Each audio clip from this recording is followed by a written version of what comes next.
এই যে হচ্ছে কাঁঠালের আটি ভাজা করছি, সবাই তো চেনো। কাঁঠালের আটি ভাজা খেতে কিন্তু ভালোই লাগে।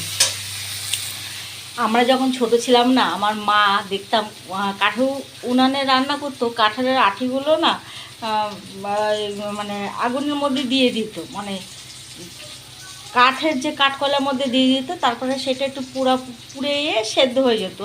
সেই আঠি বের করে দিয়ে ছুলে টুলে দিত, খেতাম। কিন্তু খেতে কিন্তু দারুণ লাগতো।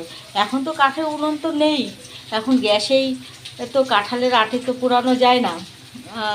তো ভাজাই খাই, একটু তরকারিতে দিই, ডালে দিই। কিন্তু সেই কাঁঠালের আঠি আগুনে দিয়ে কাঠের উনুনে যে পোড়া, সেটা কিন্তু খুব ভালো লাগতো।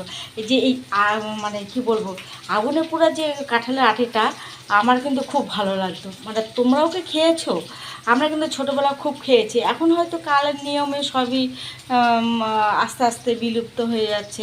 কিন্তু অনেক জায়গায় কিন্তু এখনও কাঠের উনুনে যারা রান্না করে তারা কিন্তু কাঁঠালের আটি পুড়িয়ে খায়, কিন্তু পুড়িয়ে বের করে সেটা খায়, তারপরে সেটা ভর্তা করে খায়। খুব ভালো লাগে কাঠের আগুনের জিনিস পুড়িয়ে ভর্তা করলে, সেটা তো দারুণ লাগে। এখন তো নেই, এখন কি করব, এই গ্যাসে একটু ভেজে নিই। এই যে তাহলে আজকে কিন্তু রথযাত্রা, রথযাত্রা তোমরা সবাই দেখো। তো তাহলে তোমাদের সাথে কিন্তু আবার দেখা হবে।